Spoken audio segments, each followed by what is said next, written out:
All right. So that time for starting what we prepare for all year long is our conference play. And I could tell a little bit different attitude towards our players this Sunday in meetings and in practice. They've been looking forward to it all year. And just to go back and look at our first three games, we didn't play near as well as we have the capability of playing. We've got a lot of places to improve. We've had a little bit of a problem with injuries in the first three games. This game, it looks like we're going to get back two offensive linemen that missed last week's game. We'll get Bonds back this week, and Slomer didn't make the trip because of concussion. So we're excited about that. We've been playing a little bit shorthanded with our offensive line. Corey Keebler is down. They're still evaluating him. We'll see if he'll practice today or tomorrow.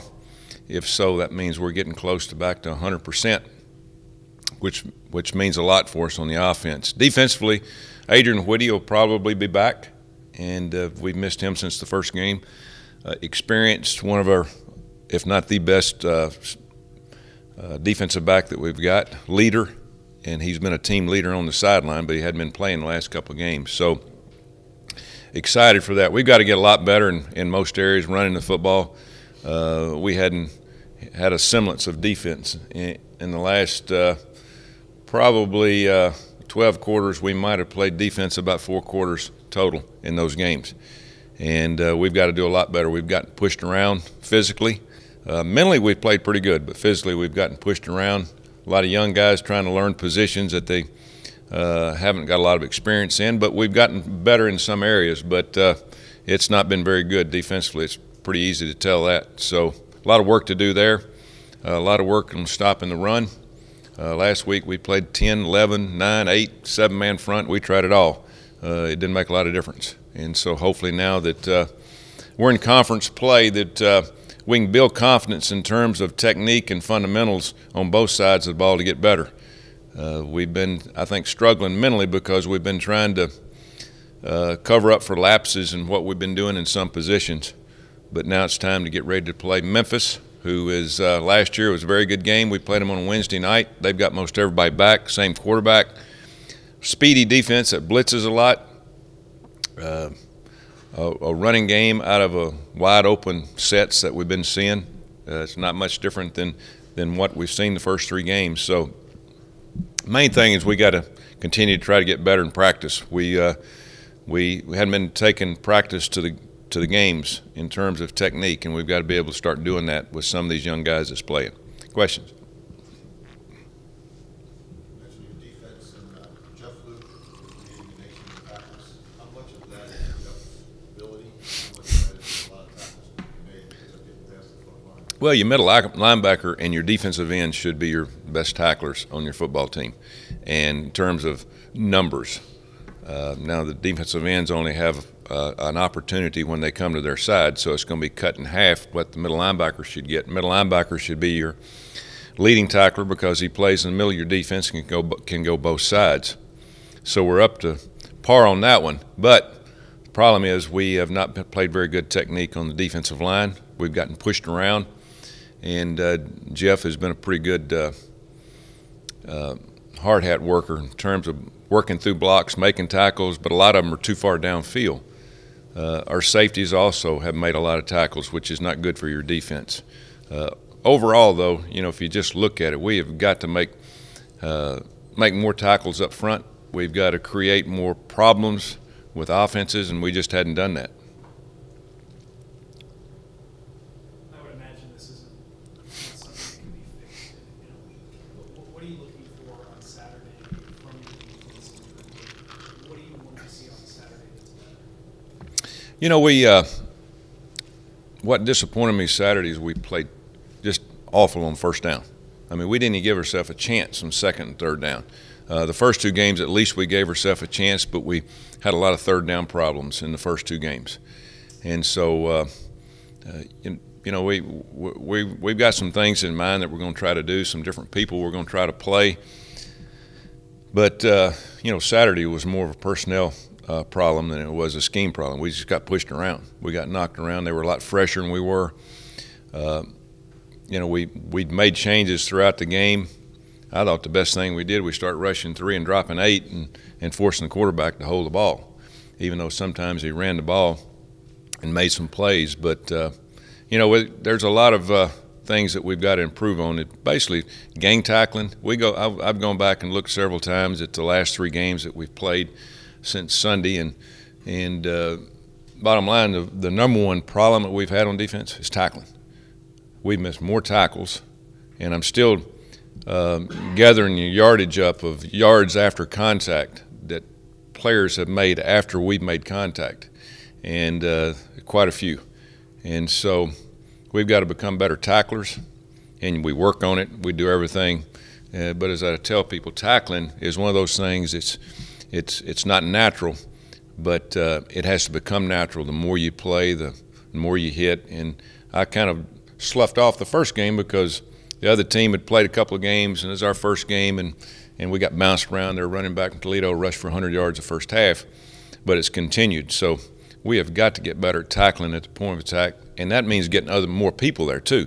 One guy making a tackle is usually not going to help when you're tackling running backs. You've got to have 2 or 3 people tackling, and so we had just not got enough people to the ball at the point of attack on defense and tackling some of these running backs. This running back that Ohio State had, 225 pounds, he was a lot like the running back from Toledo. We just bounced off him several times, and he was falling for 5 or 6 yards. So a lot of it has to be where we play technique up front. We make the running back go a different way instead of straight downhill.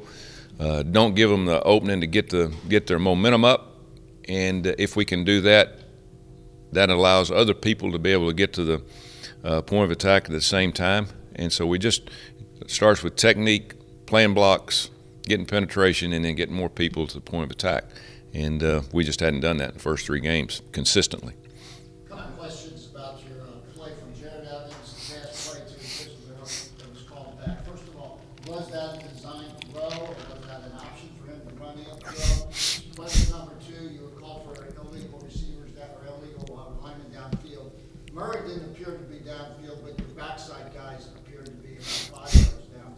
And can they still stay engaged with the defender to be more than 3 yards downfield, or not to be called? Yes, yes, and yes.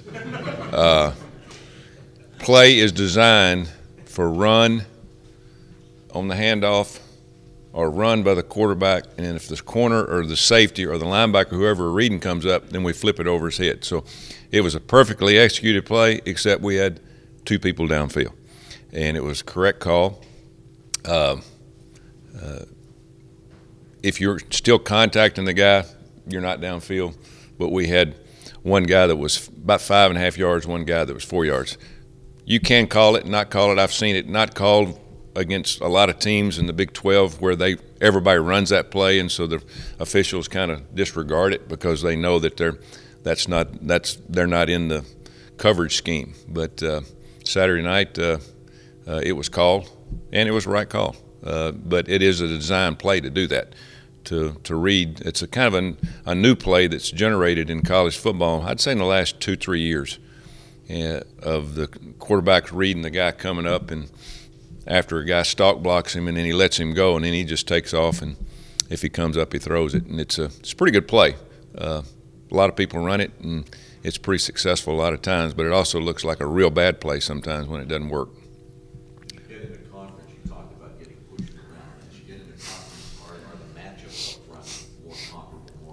Yeah, and the matchups we had good matchups, Toledo, Miami of Ohio, and we had some decent matchups in Ohio State game. It just, they kept running different guys out there, and again, with the open date, and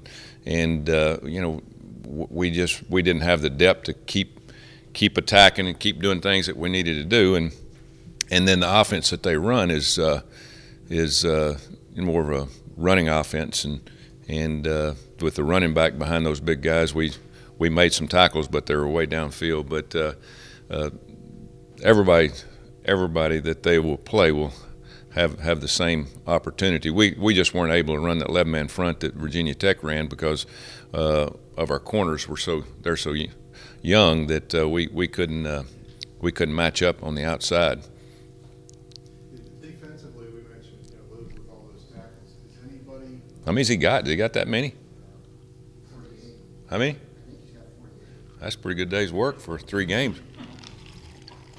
Is anybody playing well over there at all? Yeah. You know, we're making just we're not taking care of the little things. We're not. Miami of Ohio and Toledo, we did a poor job of taking the blocker on, whether it was inside or outside, just technique things. I would say Hartsfield's playing pretty decent. Nick Temple's played very hard. He's made some mistakes, but what happens sometimes is guys start trying to make up for other guys' mistakes, and it causes them to make a worse mistake instead of just doing your job when you get to the point of attack. And so they just kind of add up on each other. But we'll get better. Again, we were pretty well exposed Saturday, for the simple fact that we didn't hold up front with our front four, and then when they got to the linebackers, those running backs were running pretty hard, and we made tackles. But as we just said, the tackles were a little bit farther downfield than we would hope, especially on first down. We couldn't get them in a second long situation. Would you say how resilient these guys are to be able to bounce back from Saturday? Oh yeah. This again, it's harder for coaches and fans to bounce back than it is players. And fortunately for us, we've got something to look forward to now. And I told them last week that we wanted to go against Ohio, so we want to get better, try to execute things better. We want to give it our best. We want to try to win the game.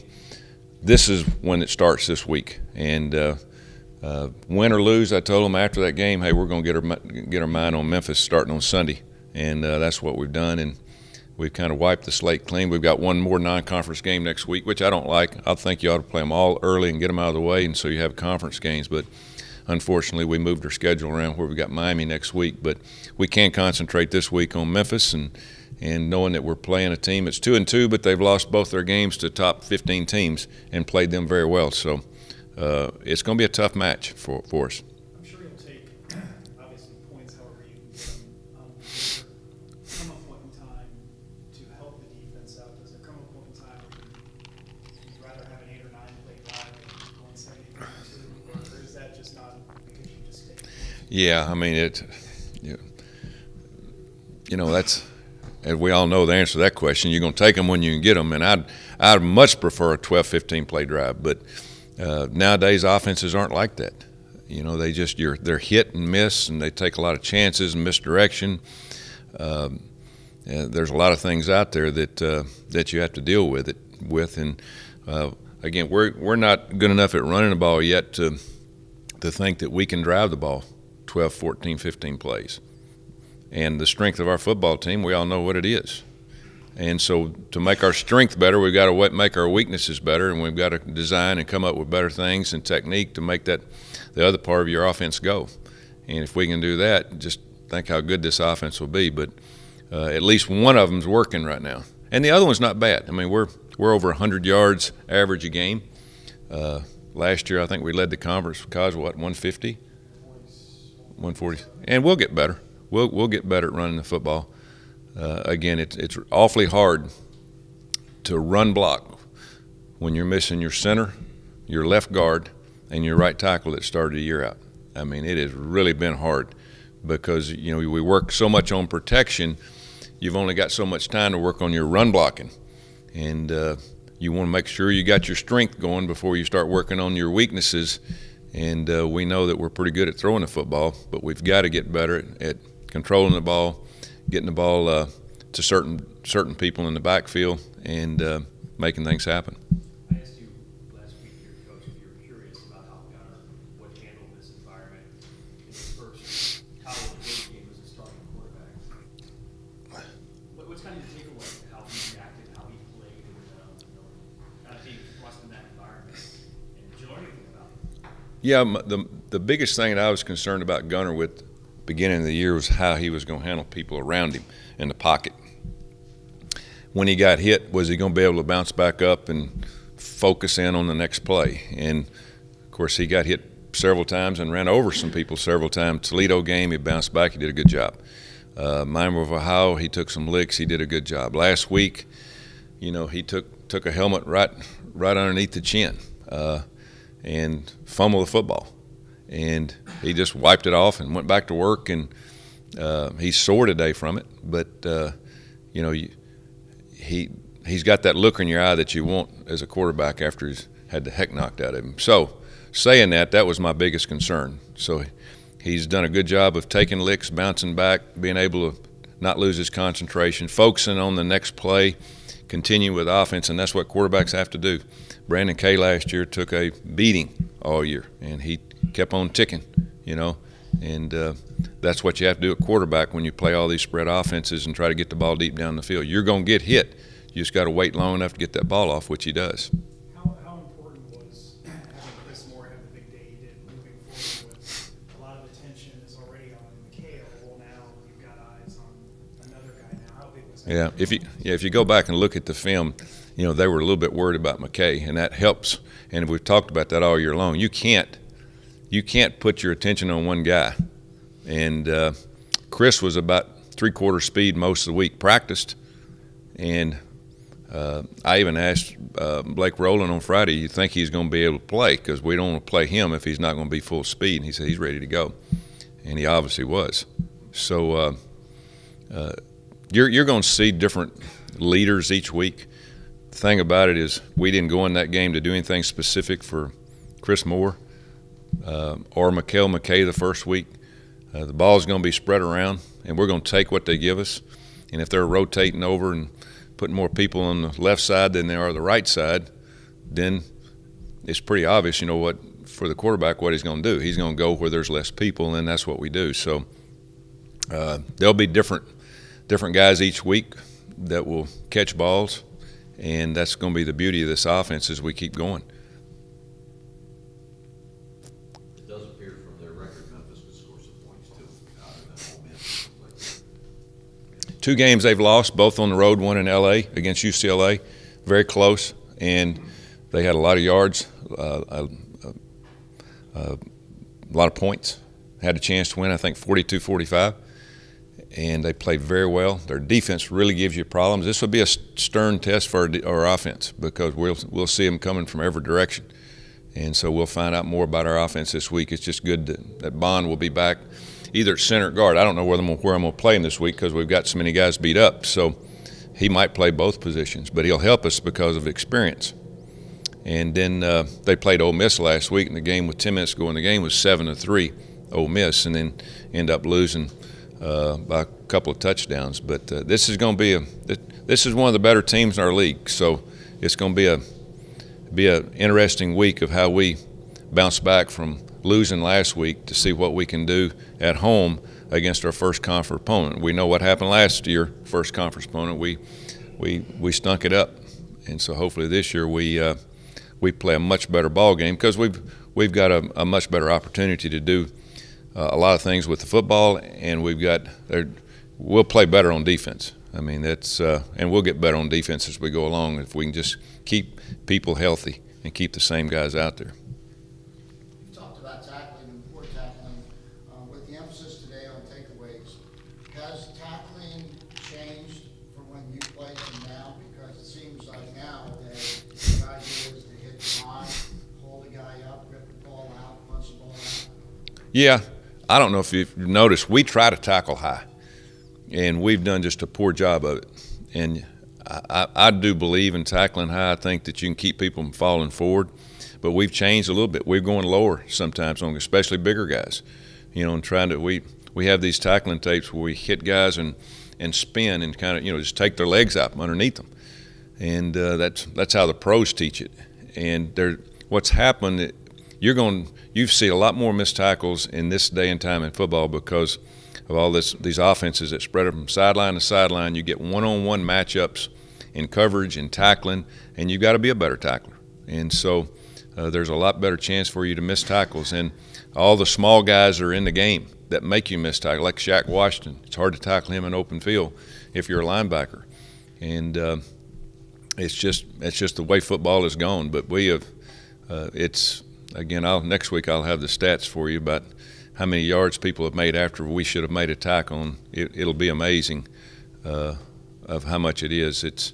But we're doing it pretty slow because we don't have enough time to do that and put a game plan in. But I'm working on doing it myself.